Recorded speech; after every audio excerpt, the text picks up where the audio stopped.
Mirë, shikues nderuar, jemi rikthyer tashmë në pjesën e dytë ku ndalemi ashtu si thash tek lindja e mesme sërish. Kam të ftuar në këtë pjesë të dytë analistin Rei Sheuri. Përshëndes kënaqësi. Përshëndetje, faleminderit për ftesën. Atëherë do nisim me një telefonat që është zhvilluar mes ministrit të jashtëm gjerman dhe homologut të tij iranian Abbas Araghchi, ku është diskutuar mbi zhvillimet në lidhje me programin bërthamor të Iranit, por dhe situatën problematike tashmë që ndodhet në ngushticën e Hormuzit. Fillimisht si e ke parë dhe mendon se rritet roli i Gjermanisë si një ndërmjetës, le të quajmë pra në krizën mes Iranit dhe Shteteve të Bashkuara të Amerikës, dhe sa reale është edhe kërkesa nga ana tjetër që Irani të heqë plotësisht dorë nga programi bërthamor? Praktikisht, në qoftë do të referohemi edhe ngjarjeve të fundit të ndodhura, kemi një eskalim të situatës. Dihej që armëpushimi ndërmjet Iranit dhe Shteteve të Bashkuara të Amerikës do të ishte i brisht. Absolutisht, kur kemi të bëjmë me situata të tilla, kërkohet ndërhyrja diplomatike e të gjitha forcave, pra të gjithë aktorët e mundshëm diplomatik. Dhe absolutisht, nëse do të referohemi Europës si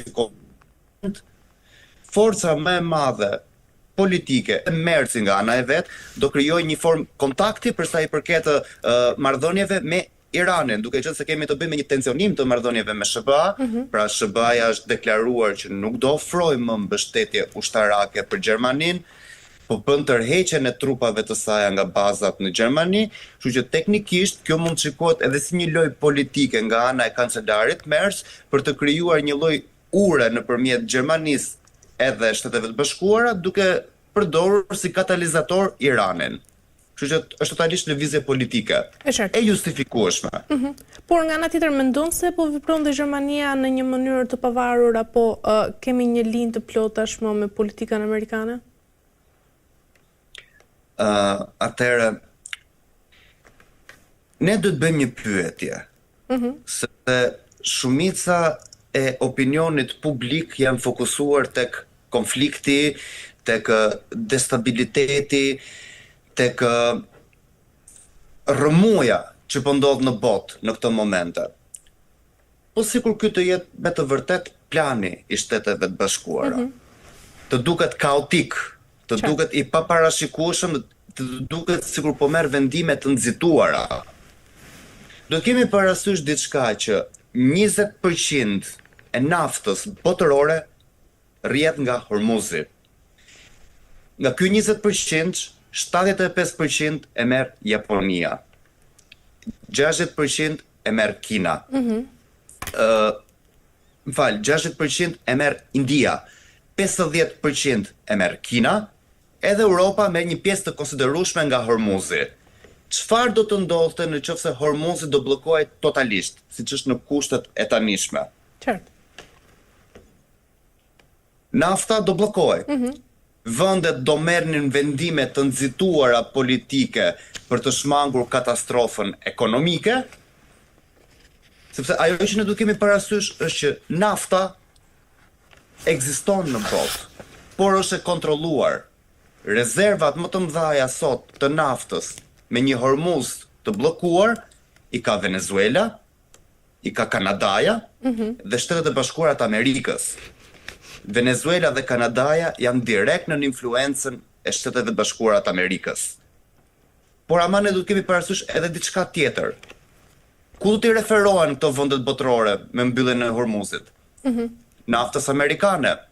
Pra rritet tregtia me Amerikën, rriten parat e Amerikës.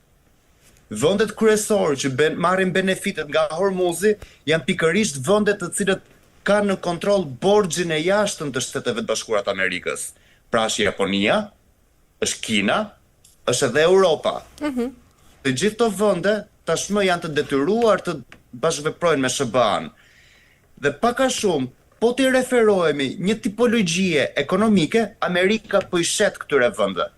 Pra Amerika ka gjetur një lloj forme, po sikur Trumpi mos të jetë ai personi i irrituar, impulsiv që ne gjykojmë, po të jetë pikërisht personi i cili nëpërmjet kësaj formule ekonomike po vendos të uli borxhin e jashtëm të Amerikës dhe të rrisi ekonominë amerikane.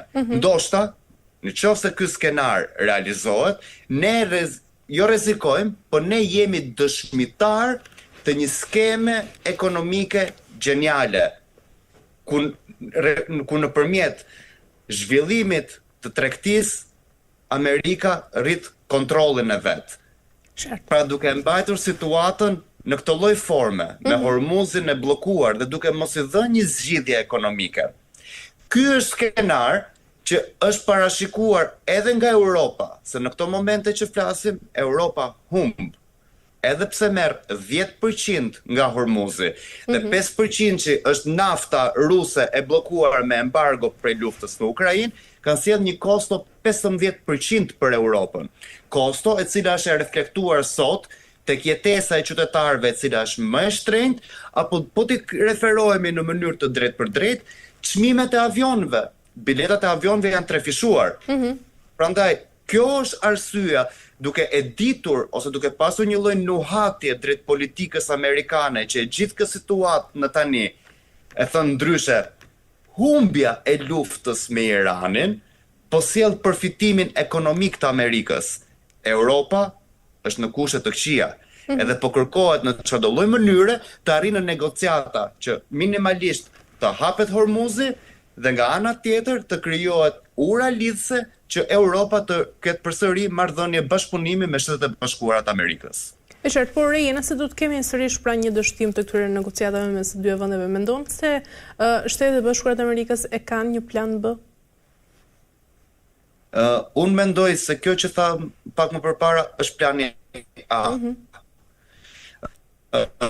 Po t'i referohemi influencës politike që ka regjimi i Teheranit, është i pandikueshëm në SBA. Po t'i referohemi sulmeve ushtarake, janë totalisht të përballueshme për SBA-n. Do të kemi parasysh që Shtetet e Bashkuara të Amerikës, na pëlqen apo s'na pëlqen, është i vetmi vend i cili gjatë gjithë ekzistencës së tij për herë të fundit është sulmuar toka amerikane nga forcat japoneze në Pearl Harbor, pra në luftën e dytë botërore. Ka mbi 70 vite që toka amerikane nuk preket. Pra çështja e Iranit nuk është vetëm çështje ushtarake, mund të duket si çështje ushtarake. Mund të duket dhe nga ana tjetër sikur është thjesht për të ndihmuar aleatin e përjetshëm Izraelin. Por ama duhet kemi parasysh diçka, që nga fillimi i kësaj lufte deri në këtë momente që flasim, Amerika është vetëm pasuruar, sepse është bllokuar Hormuzi, por ama nafta amerikane ka shkuar në treg. Në çështë do të referohemi fakteve politike dhe ekonomike të momentit, do të marrim parasysh dy skenar. Skenarin e mirë dhe skenarin e keq. Në qoftë se situata vazhdon në këto kushte që jemi tani, pra me një situatë të tensionuar, me një Amerikë e cila vazhdon blokadën ndaj Iranit, probabiliteti është që fuqitë e naftës do rriten. Çmimi mund të shkojë deri në $150. Në qoftë se arrihet në marrëveshje me Teheranin, mund kalojmë në çmimin normal të naftës, që është diku te $90 deri në $110 maksimumi. Por nëse situata vazhdon e eskaluar, do të kemi parasysh faktin e vetëm që Hormuzi bllokohet dhe në momentin ku Hormuzi bllokohet, të gjitha vendet që kanë në dorë borxhin e jashtëm të Amerikës janë të detyruar të ulen në tavolinë me Amerikën për të marrë naftën që vjen nga Shtetet e Bashkuara të Amerikës. E qartërej, nga ana tjetër, Garda Revolucionare e Iranit ka deklaruar se Shtetet e Bashkuara përballen me një zgjedhje pra mes një operacioni ushtarak të pamundur, por dhe arritjes së një marrëveshje me Iranin pas kritikave të vetë presidentit të SBA-s Donald Trump pra ndaj propozimit të fundit për paqe nga ana e Iranit. Pse Irani e ri e shuan të pamundur një sulm amerikan dhe çfarë fshihet mbas këtyre deklaratave? Irani mund të thojë se është e pamundur, por Shtetet e Bashkuara të Amerikës kanë treguar se kjo është e mundur. Do të thënë, e vetëm mënyrë se si Irani ka pasur një kundërpërgjigje ndaj Shteteve të Bashkuara të Amerikës është ajo duke çuar raketa në mënyrë masive për të tentuar për të mposhtur mbrojtjen ajrore që kanë vendet e flasim tani për aleatët e Amerikës, vendet e Gjirit Persik, Izraeli nga ana tjetër. Në qoftë do flasim për hapësirë ajrore që ngrihen avion, kjo është një ëndër iraniane, sepse praktikisht ka që nga qershori kur u zhvillua konflikti me Izraelin, që u treguaj që fuqia po them fuqia e NATO-s, pasi kemi të bëjmë me të njëjtën teknologji të përdorur nga Izraeli dhe nga Shtetet Bashkuara të Amerikës, është shumë herë më efikase ndaj asaj iraniane. Ne nuk kemi avion iranian të pilotuar. Kemi drone edhe raketa të cilat lëshohen me shumicë, pra old fashion artillery, do të thënë godit në mënyrë masive. Po vetëm kaq, nëse do të flasim për sulme taktike, për zhvillime teknologjike, Shtetet Bashkuara të Amerikës gjithmonë kanë qenë përpara, që nga dita e parë e luftës. Por ajo që ne kemi diskutuar edhe më parë së bashku këtu, është asimetria e luftës moderne, ku për të mbrojtur kushton shumë herë më tepër se sa për të sulmuar. Por ama nëse heqim këtë fakt, nuk është se kemi parë ndonjëherë në një fitore ushtarake të Iranit, përveç disa dëmeve të vogla të bëra në baza në lindjen e mesme. Kështu që sado të thoj Irani, nuk mund të ta bëjnë, amerikanët kanë treguar që e bëjnë. Janë të aftë të bombardojnë, janë të aftë edhe të bëjnë sulme precizive, janë të aftë për të shkatruar infrastrukturën e vendit dhe janë të aftë madje edhe në qoftë se një nga ushtarët e tyre bie në tokë iraniane, siç ishte rasti pilotëve amerikan, t'i shmangin komplet gardën revolucionare dhe ushtrinë iraniane dhe t'i shpëtojnë ushtarët e tyre. Pra nëse të referohemi sulmeve ushtarake, në asnjë moment të kësaj lufte nuk është se kemi parë ndonjë fitore të pastër nga ana e Iranit. Në fakt, Rej, një tjetër zyrtar i lartë iranian ka paralajmëruar nga ana tjetër se Teherani do ta konsideronte çdo ndërhyrje amerikane në ngushtisën e Hormuzit pra si një shkelje të armëpushimit, pasi Donald Trump njoftoi se po planifikoi një operacion detar për të shoqëruar anijet e bllokuara në Xhirin Persik. Mendon Rej se rrezikon pra i gjithë operacioni amerikan në ngushtisën e Hormuzit ta prish këtë armëpushim dhe nga ana tjetër kush do të mbajë përgjegjësi për të gjithë rritjen e tensioneve në rajon? Praktikisht mund të themi që armëpushimi është drejt skadimit, pra nuk është se ka vlerë, sepse kemi pasur ndërhyrje të armatosur. Pra kemi të bëjmë me forcat amerikane të cilët po shoqërojnë dy nga anijet amerikane kanë dalë. Pra u furnizuan me naftë edhe dolën nëpërmjet forcës detare dhe forcës ajrore amerikane. Anijet iraniane u goditën nga Shtetet Bashkuara të Amerikës. Pra praktikisht mund të themi që armëpushimi nuk është më aktual. Po ky armëpushim nuk u zbatua asnjëherë nga asnjëra nga palët. Palët u ulën në negociata, po pikat nuk u zbatuan. Pra Irani nuk është se hoqi dorë nga aspiratat e tija bërthamore. Edhe normalisht kundërveprimi amerikan ishte i pritshëm. Dije që do silleshin në këtë mënyrë. Pasi do të kemi parasysh diçka, ajo çfarë na ka treguar i gjithë historiku këtij konfliktit është që Shtetet Bashkuara të Amerikës janë superfuqia. Irani është i vogël. Dihet që Amerika është i madh. Është Amerika ofensive. Irani është defensiv. Pavarësisht se Irani po sulmon bazat në Katar në lindjen e mesme, Amerikën nuk e prek dot.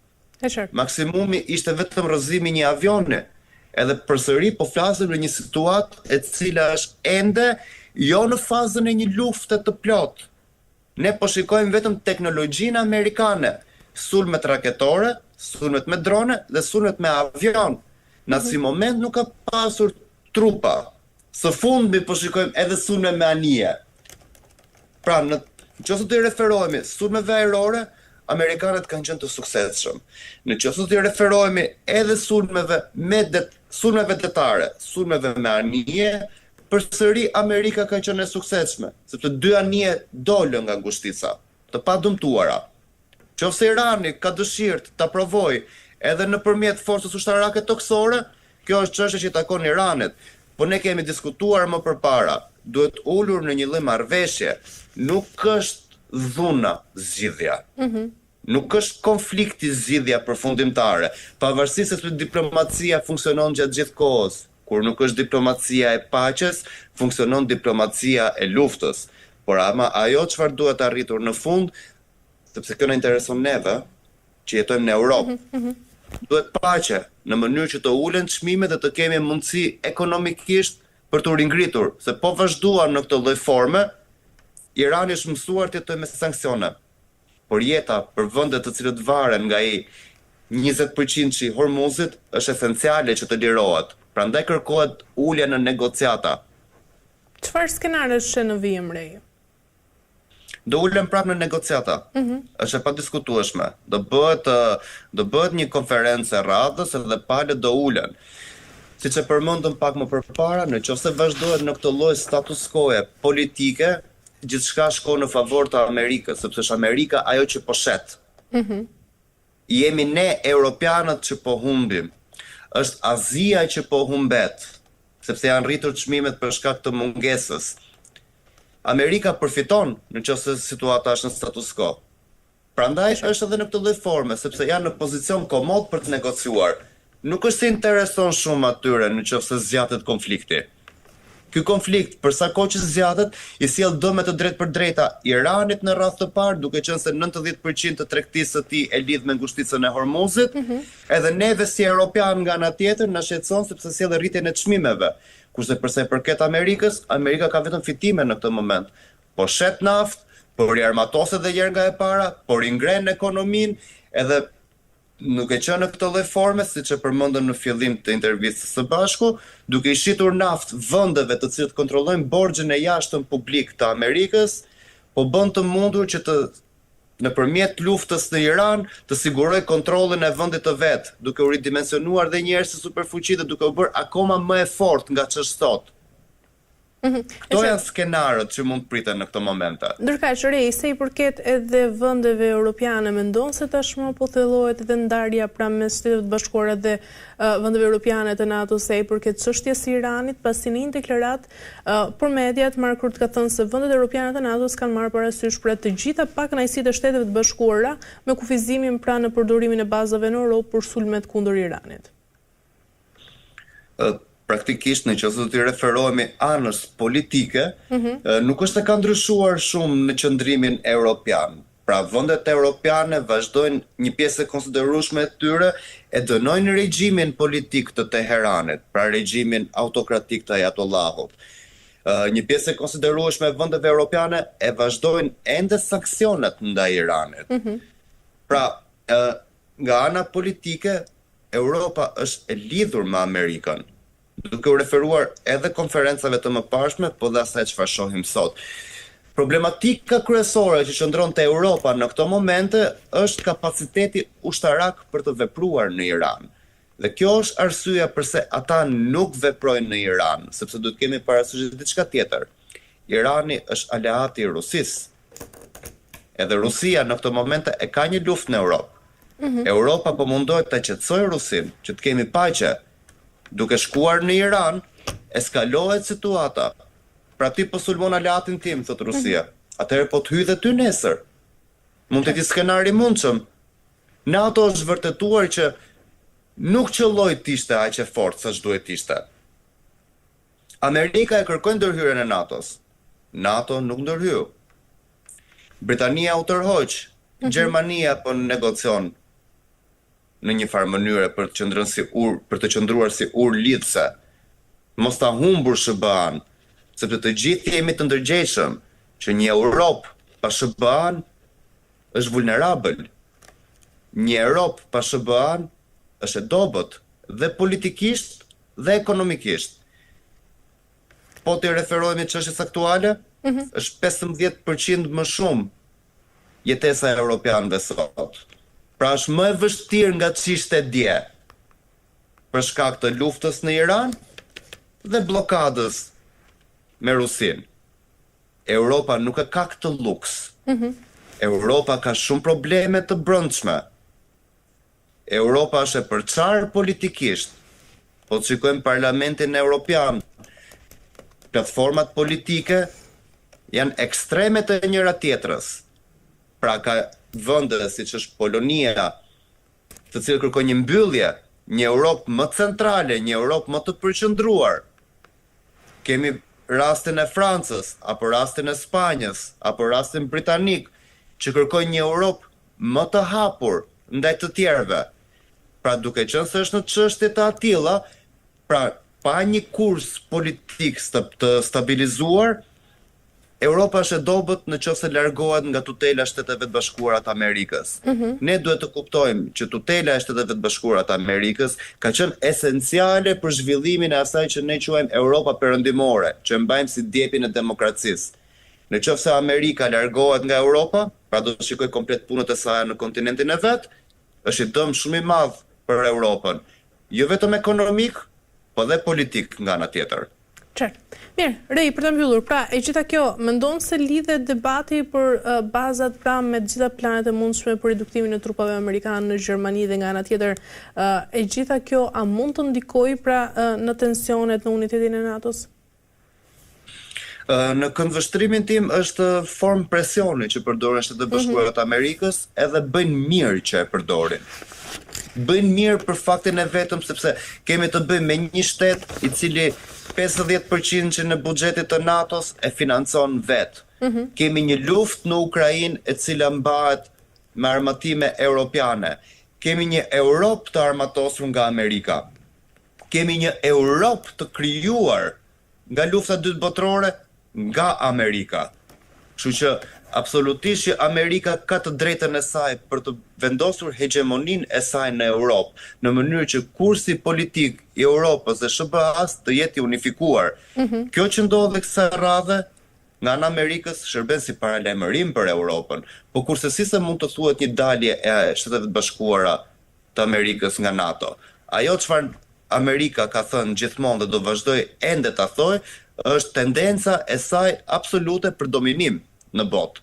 Edhe këtë gjë e reflekton kudo, e reflektoi në Venezuelë, e reflektoi me presion ndaj Kanadas nëpërmjet Groenlandës, sot po zhvillon luftën me Iranin, sot po shet më shumë naftë se çdo vend në botë dhe mund të themi se është vendi teknologjikisht, ekonomikisht më i përparuar përse përket superfuqive të tjera, që në këtë rast janë Kina dhe Rusia. Kështu që edhe Europa nga ana e saj, duke qëndruar midis dy zjarresh, është detyruar që nga njëra anë të ulet në negociata.